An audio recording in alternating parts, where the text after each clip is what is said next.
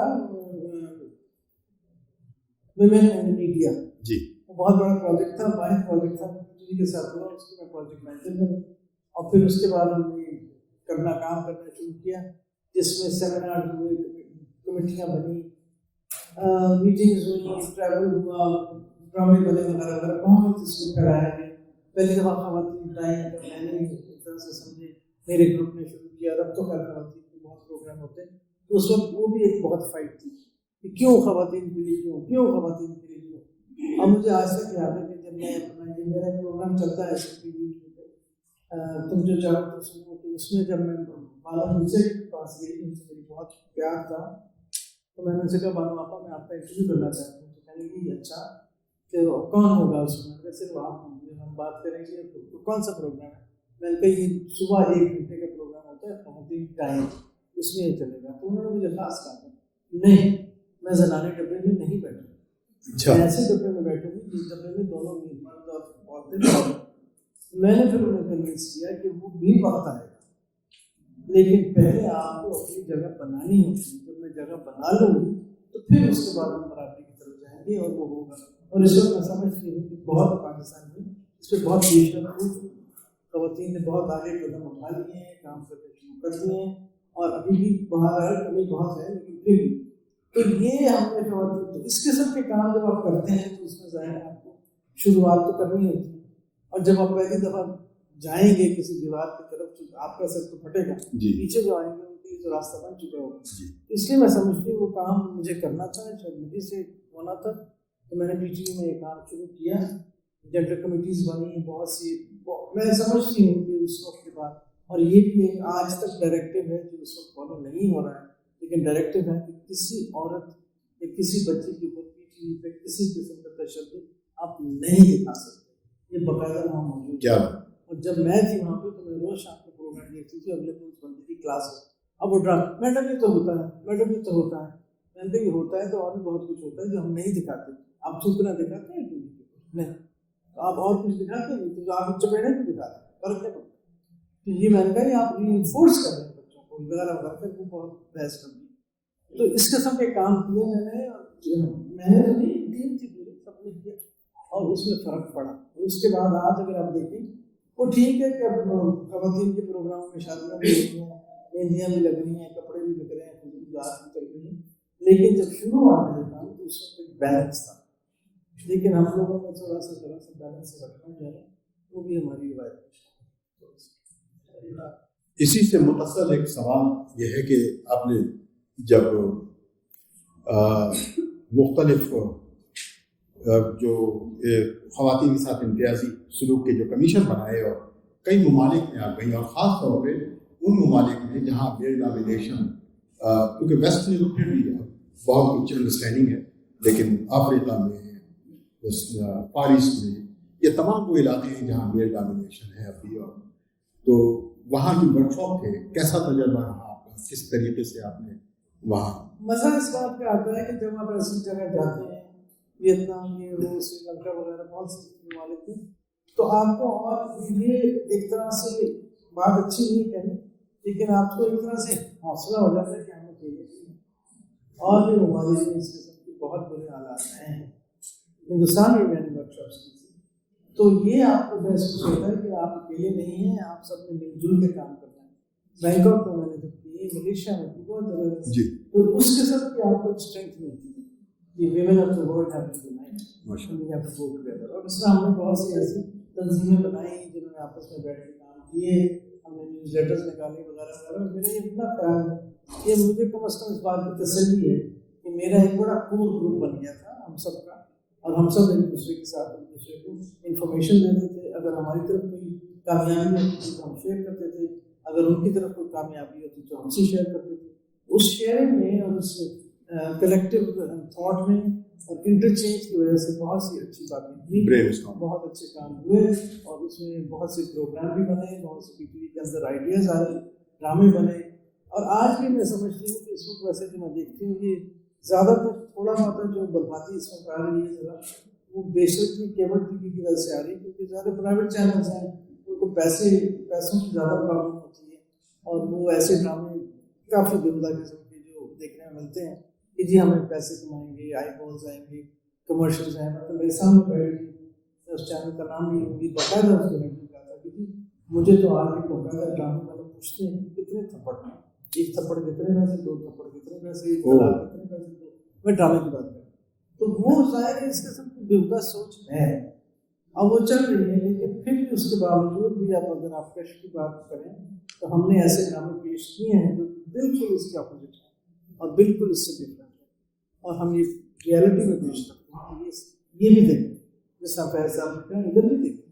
تو اگر تو کشف پہ بات ہوئی تو ذرا سا اس کے بارے میں ارشاد فرمائیں, کیونکہ میں عموماً کبھی جب یہاں پر ہمارے مہمان آتے ہیں ان سے یہ سوال کرتا ہوں, اور آپ سے بھی اسی توسط سے فراہم کروں کہ ہمارے جو عام طور پر ڈرامے ہیں وہ ابھی اسی ہمارے معاشرتی مسائل ہیں, تو وہ مجھے یہ محسوس ہوتا ہے کہ وہ ہمارے یہاں لوگوں کو ڈسکریج کرتے ہیں, انکریج نہیں کرتے.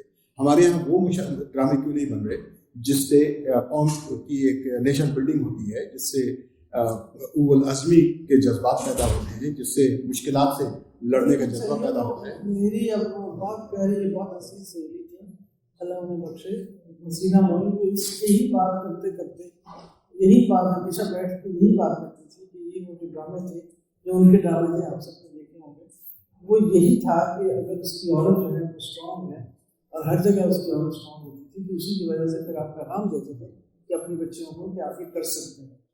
اس وقت کیونکہ کمرشلزم کی طرف بہت زیادہ ڈرامہ جا چکا ہے جی اور وہ آپ اس کے اوپر بحث نہیں کر سکتے. اور اتنے چینل ہیں, اب مجھے نہیں پتا کہ ایکچوئل چینل کتنوں کی اجازت ہے اور کتنے ویسے ہی ہیں, کیونکہ 60-70 تو میرے خیال میں کیمرہ کے ہیں, لیکن اس کے باوجود بہت سے چینل اور وہ اس وقت جو چیز بک رہی ہے, میں معذرت کے ساتھ جو چیز بک رہی ہے اس کو بیچتے ہیں. صحیح.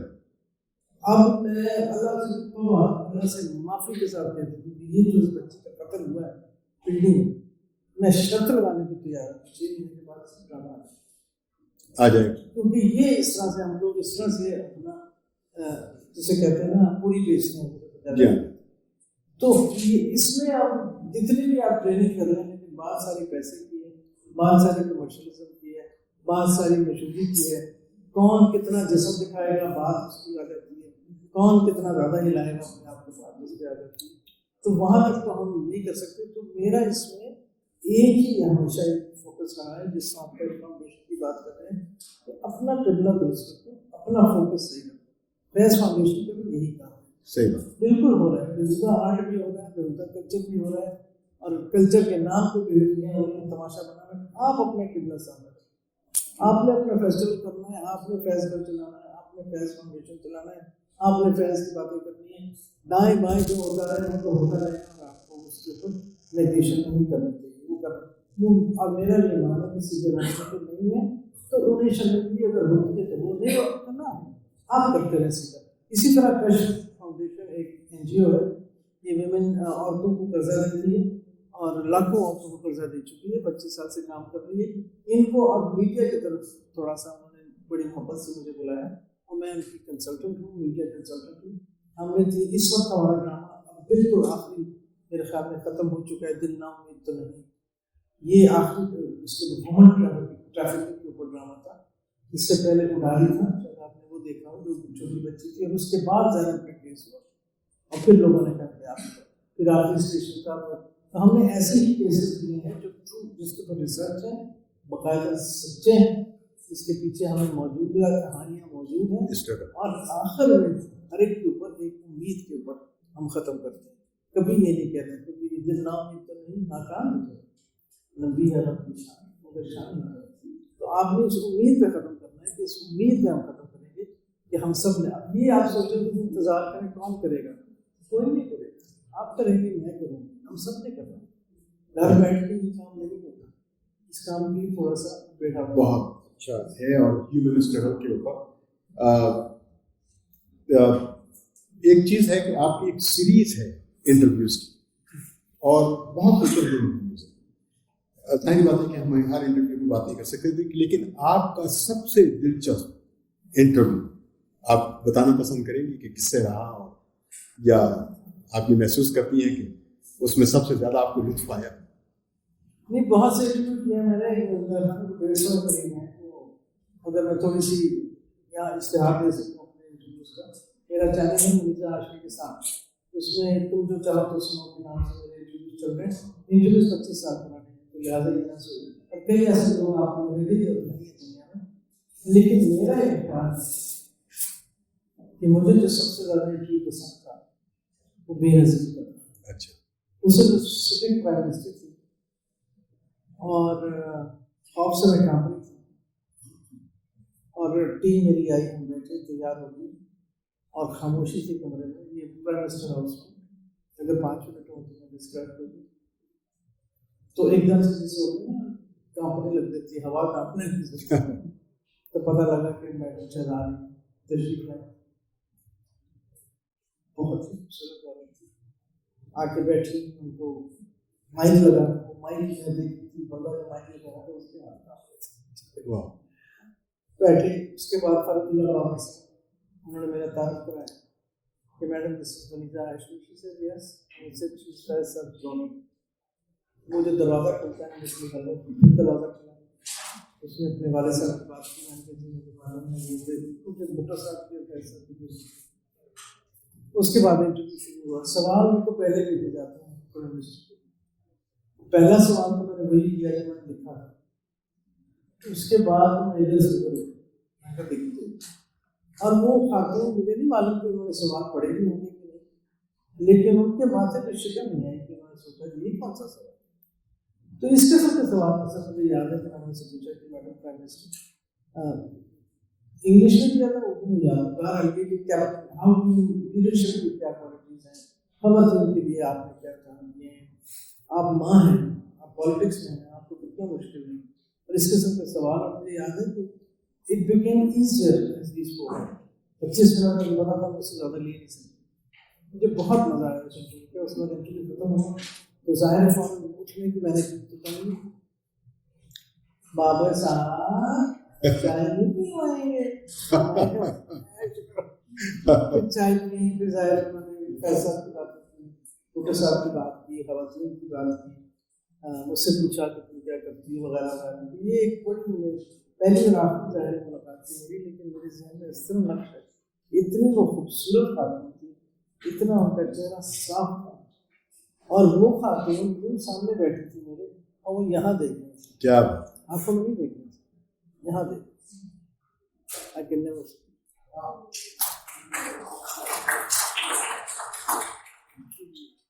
آج کا آخری سوال آپ سے وہ بھی کہہ رہے ہیں. دراصل حقیقت یہ ہے کہ جب باتیں ہوتی ہیں تو دل چاہتا ہے باتیں ہوتی چلی جائیں. تو آخری سوال آپ سے یہ ہے کہ پاکستان کے اسٹیج ادب اور آرٹ کو عالمی اسٹیج پر کتنی پذیرائی حاصل ہے؟ یہ میں سوال آپ سے اس لیے کر رہا ہوں کہ اس کا بہتر جواب آپ ہی دے سکتی ہیں، کیونکہ آپ اس وقت پاکستان آرٹس کونسل کی چیئرپرسن ہیں. تو اس میں ایک تو یہ کہ اس کی کتنی پذیرائی دنیا میں ہے، نیز اس کے مزید فروغ کے لیے اندرون ملک اور بیرون ملک کیا کاوش ہوگی؟ 3 دہائیوں میں یہ آپ سے گاؤں چلو کر کے آتا رہا ہے، جس کی وجہ سے جب بھی تھوڑا سا جسے کہتے ہیں 2 اسٹیپ فارورڈ 1 اسٹیپ بیک چلتا رہا. وہ 11 سال جو ہم نے ماشاء اللہ گزارے ان کو نکالنے کی جو ان کا جو نقصان ہے، جو فال آؤٹ ہے، وہ ابھی تک چل رہا ہے. تو لہٰذا ایک اسٹڈی نہ اسیٹ نہیں رہی، جس کی وجہ سے وہی تھوڑا سا کام کریں تو کوئی اس کا بات کرے، اس کی وجہ سے ہمیں نقصان بہت ہوا ہے. لیکن یہ میں ضرور کہوں کہ اس وقت اگر میں پریزنٹ ڈے میں دیکھوں تو پاکستان کی فلمیں، میں وہ فلموں کی بات نہیں کر رہی جو 2.5 گھنٹے کی ہمیں اسکرین پہ دیکھیں، جو ہماری شارٹ فلم، جو ہماری ڈاکیومنٹریز بھی ہیں اور بھی ہیں، بہت دنیا میں کئی جگہ ان کو اوارڈز بھی مل رہے ہیں، بہترین فلمیں ایشو بیس پہ بن رہی ہیں، ویسے ہی بن رہی ہیں. تو وہ ایک طرف سے، اور وہ سارے بچے وہ نوجوان ہیں جو بنا رہے ہیں، وہ سارے بچے شاید نہیں آ پڑھ کے باہر پڑھ کے اور واپس آ کے بنائی ہیں، اور بہت اچھی فلمیں بنائی ہیں، بڑے اچھے ٹاپکس پہ بنائی ہیں، مختلف ٹاپکس بنائے ہیں. تو ایک طرح سے وہ شارٹ فلمس کہہ رہے ہیں یا ایکسپیریمنٹل فلمس کہہ رہے ہیں، آرٹ فلمس کہہ رہے ہیں، بہت اچھا چل رہا ہے. ہمارے میوزک میں اب بدقسمتی ہماری یہ ہے کہ میوزک اب آگے نہیں بڑھ رہا ہے، لیکن میوزک میں کسی حد تک ایکسپیریمنٹیشن بہت ہوم اسٹوڈیو کے حوالے سے بہت ہوئی اور بہت آگے گیا، اور اس کو اب ظاہر ہے تھوڑا سا کچھ روایت کرنے کی کوشش کی جا رہی ہے. اس میں فوک بہت لانا شروع کر دیا ہم نے، جو کہ بہت ضروری ہے، کیونکہ آپ صرف اکیلے ماڈرن میوزک کو نہیں کر سکتے. بڑی بدقسمت یہ ہے کہ وہ ایک بہت پیارا اور بہت ہی ٹیلنٹڈ بچہ فرحاد ہمایوں سے ریسنٹلی فوت ہوا ہے. وہ اتنی ایکسپیریمنٹیشن کر رہا تھا اس طرح، جس کی وجہ سے اب تھوڑا سا زیادہ سا واپسی ہوئی ہے بچوں کی. تو میوزک میں تھوڑا آگے جا رہے ہیں. میں سمجھتی ہوں کہ جس چیز میں کمزوری ہے آرٹ میں، میری بہن کہتی ہے چیزا، اور انہیں بہت پتا ہے کہ ہمارے آرٹسٹ اور ہمارے پینٹرز ہیں، پینٹرز بہت ڈائیورس ہیں، بہت ڈیمانڈ ہے دنیا میں پینٹنگس کی، تو and they are doing a lot of experimentation. تو وہاں ہم چل رہے ہیں. حکومتی لیول پہ بدقسمتی سے تھوڑا سا ابھی اتنا زیادہ اس کو سارٹ آف انکریجمنٹ نہیں مل رہی. ہاں جواہر کے زمانے سے بہتر ہے. پچھلے 20 سال اگر آپ دیکھیں تو 3 آرٹسٹ کو نشان امتیاز ملا ہے، جن کو لکھا سابق یہ کبھی نہیں ملا ہے، کبھی کسی ایک آرٹسٹ کو. اس کا اگر آپ دیکھیں تو چھوٹی چھوٹی، جیسے میری بہو کہتی بیبی اسٹیپس لیے جا رہے ہیں، لیکن چونکہ ایک بہت زیادہ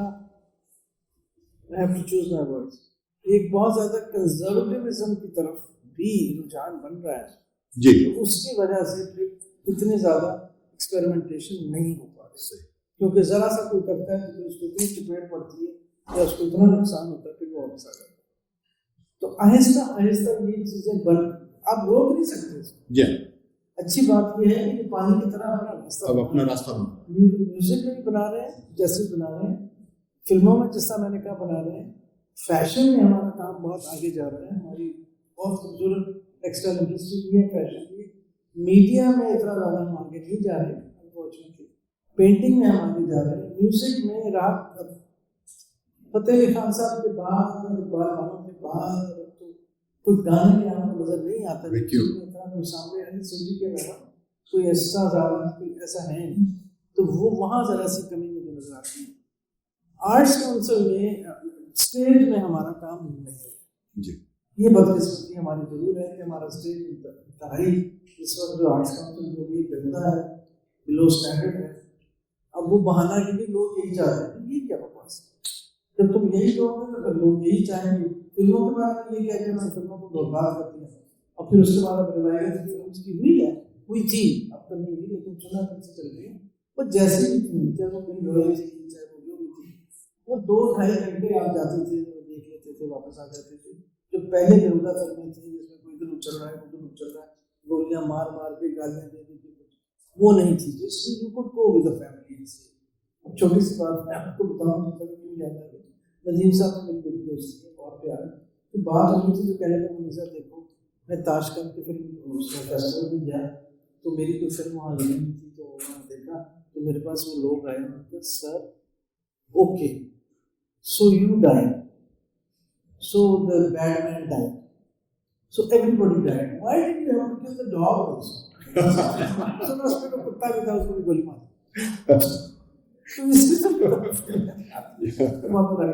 تو اس لیے وہ فلمیں نہیں, لیکن فلموں کی ایک روایت ہے, لیکن بہت مہنگی ہے, ٹیکسز بہت ہائی ہیں, اس کی وجہ سے تھوڑی سی مشکل پڑ رہی. مگر I never use it, I just never use it, آہستہ آہستہ. لیکن ابھی گورنمنٹ نے پھر باتیں پھیلا دی, 1.5 سال آیا تو پتہ نہیں کتنا اور ہے, پتہ نہیں کتنے سال جائے گا. اور ابھی میں نے سنا ہے کہ ایک فلم آ رہی ہے پاکستان میں جس میں میرا ہے, اور اس فلم کا نام ہے Here is the virus. I really passed out. You have to do something. Look at the, we are the virus or something. Virus per film بنا دی, اور اس میں میرا ہے, وہ تو ویسے ہی بہت اچھا ہوگا. خواتین حضرات, مجھے امید ہے کہ آپ نے آج بہت کچھ منیزا صاحبہ سے سنا ہوگا, اور منیزا صاحبہ سے ایسی باتیں جو ممکن ہے کہ ہماری نالج میں پہلے نہیں تھی وہ آپ سے شیئر ہوئی اس وقت. اور آپ کا منیزا صاحبہ میں بہت مشکور ہوں کہ آپ نے ہمیں وقت دیا. اور ایک آخری میں سلسلہ جو ہے اور کر لوں, یہ کتاب جو آپ دیکھ رہے ہیں وہاں پہ, آپ کی صاحب اس وقت آ سکتے ہیں میری اسکرین پہ, یہ جو کتاب آپ دیکھ رہے ہیں یہ اس کا نام ہے باقیات اور نادرات فیض. یہ بڑی محنت سے تیار ہے. اچھا, اگر میں یہ کہوں کہ تقی آرتی صاحب, ڈاکٹر تقی آرتی کو پیشن ہے لکھنے کا, تو بے جان ہے. اس میں بے شمار مضامین خود تقی آرتی صاحب کے لکھے ہوئے ہیں, اور ریسرچ ہے. ایسا نہیں ہے کہ جب آپ پڑھیں گے تو آپ محسوس کریں گے کہ اس آدمی کو صرف لکھنے کا شوق ہی ہے. نہیں, ایسا نہیں ہے. جب آپ پڑھیں گے تو آپ کو محسوس ہوگا کہ یہ کتاب جو ہے بے انتہا یعنی ارگریزی کے ساتھ لکھی گئی ہے. یہ کتاب محترمہ سلیمہ ہاشمی اور منیزا ہاشمی کے نام معنون ہے. اس کا انتخاب جو ہے آپ دونوں کے نام پہ ہے, اور آپ دونوں نے اس میں بے پناہ محنت سے پتہ نہیں کہاں سے چیزیں نکال کے ڈاکٹر تقی آرتی صاحب کو دی ہے. تو یہ بجا طور پہ اس کا نام جو رکھا گیا ہے باقیات اور نادرات, میں سمجھتا ہوں کہ بے جا نہیں ہے. کاش کہ ڈاکٹر تقی آرتی صاحب ہمارے درمیان میں ہوتے. ابھی ہم ان سے تھوڑی سی گفتگو بھی سنیں گے, لیکن میں آپ سے عرض کروں کہ دیکھیے یہ کتاب جو میں نے اس میں سے بہت ساری چیزیں دیکھی, یہ کتاب پوری پڑھنے کا تو وقت ہے آپ کو بہت چاہیے, لیکن آپ دیکھیے ایک تو میں یہ محسوس کر رہا تھا کہ آئندہ آنے والی نسل, بلکہ آج بھی اگر کوئی فیض صاحب کو ریسرچ کرنا چاہتا ہے تو یہ کتاب جو ہے اس کے لیے ایک قسم کی بائبل ثابت ہے. اس میں سب کچھ ہے. کیا ہے دیکھیے میں بتاتا ہوں آپ کو. اچھا, پہلی بات تو یہ کہ یہ کافی ٹیبل میرا یہ خیال ہے کہ میں ان سے ڈاکٹر تقی صاحب اس پہ روشنی بھی ڈالیں گے. ہر سارے سکون ہمارے کے بعد 40 سال کے بعد یہ ایک ٹیبل، یہ کافی ٹیبل کی کتاب آئی ہے. اور جو اس کو اعزاز حاصل ہے جہلم شہر کو. اب جہلم جو ہے شہر ہے، بڑا شہر ہے، لیکن میں سمجھتا ہوں کہ پاکستان کے دوسرے شہروں کی نسبت سب سے چھوٹا شہر. وہاں پر آپ اس کی ذرا گیٹ اپ دیکھیں، اس کی پرنٹنگ دیکھیں، آپ کی طبیعت خوش ہو جائے گی. وہاں سے یہ کتاب جو ہے چھپی ہے، اور جنہوں نے چھاپی ان کا نام ہے جہلم بک کارنر. اب اس میں بڑی دلچسپ 2-4 چیزیں مجھے نظر آئیں. اس سے پہلے کہ آپ گفتگو فرمائیں تقی عابدی صاحب، میں بتاؤں کہ فیض صاحب جیسے آپ نے فرمایا کہ ہم پہ بھی بڑے اپ اینڈ ڈاؤن آئے اور ہم نے بھی ایک عام انسان کی زندگی گزاری ہے. اب فیض صاحب کا کریڈٹ کارڈ جو ہے وہ ڈکلائن ہو جاتا ہے. اس کے لیٹر، اس کی کرسپونڈنس یہاں اس کتاب میں شامل ہے. اور کیوں ڈکلائن ہوتا ہے؟ کیونکہ آپ کی تنخواہ اس معیار پہ نہیں ہے جس معیار پہ وہ سمجھتے ہیں کہ کریڈٹ کارڈ دینا جو ہے مناسب رہے گا. اب وہاں پر شخصیت نہیں آ رہی سامنے. وہ یہ نہیں دیکھ رہے ہیں کہ فیض احمد فیض کا کارڈ ہے، وہ یہ دیکھ رہے ہیں کہ فیض احمد فیض جو ہیں وہ ابھی بھی کرائے کے مکان میں رہتے ہیں اور ان کی تنخواہ بھی اتنی نہیں ہے، یہ کارڈ افورڈ نہیں کر سکیں گے. لیکن بعد میں پھر یہ بھی بینک آف آتے ہیں، بعد میں پھر انہوں نے آپ کو کارڈ دے دیا. تو بڑی انٹرسٹنگ اسٹوری ہے. جس ہسپتال سے آپ کو ڈسچارج لیٹر ملا آپ کے انتقال کے بعد، اس کی کاپی موجود ہے اس کی، پوری جو ڈسچارج ہوا اس میں. اچھا، اس کے علاوہ جو ہے دنیا بھر کے جو خطوط، جب لینن پرائز آپ کو ملا ہے اور دنیا بھر کے جو خطوط آئے جس میں برنارڈ شاہ کا بھی ایک خط ہے، اور میں دیکھ رہا تھا، میں حیران ہو رہا تھا کہ کیسے کیسے لوگوں نے فیض صاحب کو. اچھا، اس زمانے میں یہ ہم کمپیوٹر جو آج جس کا پریولیج ہمارے پاس ہے، وہ پرنٹر ہماری جیب میں پڑا رہتا ہے، وہ تو تھا نہیں. تو بیشتر افراد کے خطوط ان کے ہاتھ سے لکھے ہوئے. تو یہ بھی ایک بڑی بات ہے کہ ان کی ہینڈ رائٹنگ، نام دیکھیں آپ تو آپ حیران رہ جائیں کہ کن کن لوگوں نے فیض صاحب کو خط لکھا، پھر فیض صاحب نے کن لوگوں کو خط لکھے. وہ سارے میں سمجھتا ہوں ایک بہار ہے خطوط کی اس میں. اچھا، خود منیزہ ہاشمی صاحبہ کے نام، سلیمہ ہاشمی صاحبہ کے نام، آپ کے خطوط اپنے والد صاحب کے نام، بہت سارے خطوط کا ایک لامتناہی سلسلہ ہے. بہت ساری غیر مدون غزلیں جو کہ اس میں نسخہ ہائے وفا میں بھی شامل نہیں ہیں، وہ اس میں شامل کیا.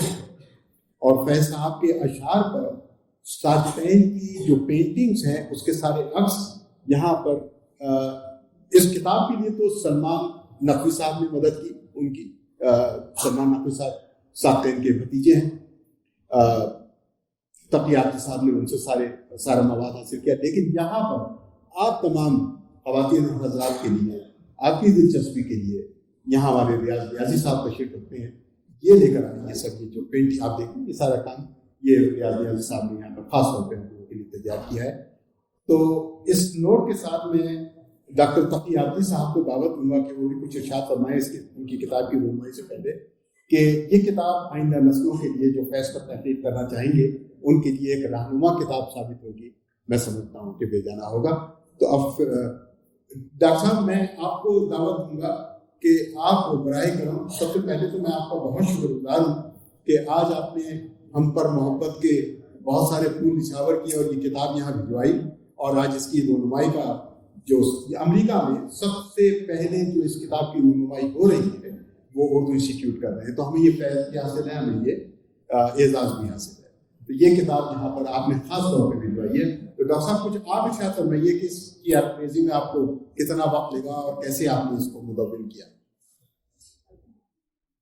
ڈاکٹر صاحب سن رہے ہیں؟ جی اب آ رہی. تو سب سے پہلے تو میں محترمہ منیزہ ہاشمی صاحبہ کی خدمت میں آداب پہنچاتا ہوں کہ یہ بڑی خوش نصیبی ہے کہ کووڈ کے زمانے کے بعد ہمارا خیال یہ تھا کہ ہم کووڈ سے پہلے اس کتاب کی رونمائی محترمہ کی پریزنس میں کریں. اس وجہ سے کہ اگر آپ دیکھیں آج سے 8 سال پہلے ہماری فیض فیملی کی بھی جو رونمائی کی گئی تھی، وہ رونمائی محترمہ منیزہ ہاشمی صاحبہ نے گوپیچا نارائن اور ہمارے ساتھ نیو یارک کی فیض فہمی پر. تو اب یہ فیض واقعات فیض جو سمجھے کہ بہت لوگ پوچھتے ہیں اور انشاءاللہ کووڈ کے بعد ہم اس کو تو یہ گلوبل ولیج اور 21ویں صدی اور اس دور کا سب سے چہیتا شاعر جو دور 21ویں صدی کا فیصلہ ہے، تو یہ ہمارا فرض ہے کہ ہم ایسے اپنے شاعر، ایسے اپنے ہیرو کے تمام وہ چیزیں جو اس وقت کہیں پر پراکندا ہیں ان کو ایک جگہ جمع بری کریں. اسی وجہ سے یہ واقعات ہے. اور جو ویس کی فیملی نے یہ 2 صاحبزادیوں نے یعنی سلیمہ اور مرزا ہاشمی صاحبہ نے جو فیض فاؤنڈیشن بنایا ہے، اس میں تمام فیض کے جو آرٹیفیکٹس ہیں اگر ان کو دوسرے ملک کے لوگ دیکھ نہیں سکتے تو کم از کم اس کتاب میں جو نادرات کی جو تصاویر ہیں اس سے فیضیاب ہو سکتے ہیں. تو میں آج یہ کر رہا تھا کہ یہ جو واقعات اور نادرات ہیں اس میں نے کوشش یہ کی ہے کہ فیض نے جو کچھ اشعار یا الفاظ یا عناوین بدلے ہیں اس کو بھی اس میں پیش کیا ہے. میں ممنون ہوں مرزا ہاشمی صاحبہ کا اور سلیمہ صاحبہ کا کہ انہوں نے وہ خطوط بھی کیے جو ہم اس میں پوری طریقہ سے پرنٹ کر چکے ہیں. اب یہ اسکالرز کا کام ہے کہ اس پر کام کرے. واقعات اور نادرات ایک ذخیرہ میں سمجھتا ہوں کہ کوئی کام اسکالرشپ کام بغیر اس واقعات اور نادرات کے استفادے کے بغیر پوری طریقے سے ممکن نہیں ہوگا، کیونکہ فیض فاؤنڈیشن کی تمام چیزیں ایسے عظیم شعراء اور ایسے عظیم افراد کے خاندان مدد کرتے ہیں، لیکن یہ میر فیض کی خوشنصیبی ہے کہ ان کو 2 ایسی نور چشمیاں ملی ہیں، یعنی سلیمہ ہاشمی اور خصوصاً مرزا ہاشمی صاحبہ کہ یہ فیض میلہ، یہ فیض فاؤنڈیشن، یہ فیض کا اب یہ آئے ہیں یہاں پر. اور اس کے بعد تمام دن اپنا جو ہے یہاں پر تقریباً آدھا دن صرف کر رہی ہیں. یہ دوسرے خاندانوں میں دیکھا ہی جاتا ہے. اسی وجہ سے میں ان لوگوں کو سلام کرتا ہوں کہ ایک قسم کی آپ کی اسپرٹ کو زندہ رکھا. تو یہ جو کتاب ہے یہ میں اگرچہ کہ 5-7 سال سے کام کر رہا تھا، اس میں بڑے اہم چیز ہے. اس میں یہ بتایا جاتا ہے کہ فیض کا کریڈٹ کارڈ کو رد کر دیا گیا تھا. یعنی فیض جب اس وقت اسلام آباد جب آپ کے ہوتے تو انہوں نے ہیپی بار بینک سے کریڈٹ کارڈ کی درخواست کی تو پہلے وہ کریڈٹ کارڈ کی درخواست منظور نہیں ہوئی. دوسری مرتبہ ہیپی بینک کے تو وہ چیف نے لکھا کہ یہ بہت عظیم شخص ہیں، ہم ان سے فائدہ اٹھا سکتے ہیں، ان کا گورنمنٹ میں آپ کا رسوخ ہے، ان کو لوگ بہت پسند کرتے ہیں. تو کریڈٹ کارڈ تو پورے ڈاکومنٹس میں نے اس نے آپ کے لیے لگائے. اسی طریقے سے جو سہلنگاریاں فیض کی آخری دن ہوئی ہے زندگی میں ایز اے فزیشین، میں 40 سال سے آپ کے لیے ورک کرتا ہوں اور مجھے معلوم ہے ابھی فل ٹائم فزیشین ہوں. تو مجھے معلوم ہے کہ اگر یہ یہاں پر ہمارے نام امریکہ میں تو یقیناً آپ کے جو ہے کمیونٹی شاید ہے جو وائے آپ کے جو ہے اس طرح سے سہلنگاری کی گئی کہ 17 گھنٹے آپ کے گھر دیتا ہے پیشنٹ اور اس کے بعد اس کی طرف توجہ نہیں کی جاتی اور ڈیتھ سرٹیفکیٹ آپ کے ایشو کیا جاتا ہے. یہ تمام مسائل تو یہ چیزیں یعنی ایک چیز ہے. تو ہم نے اس میں شاعری کے متعلق اور وہ چیزیں جو فیض کی اس وقت گم شدہ کہیں پر ہوں گی.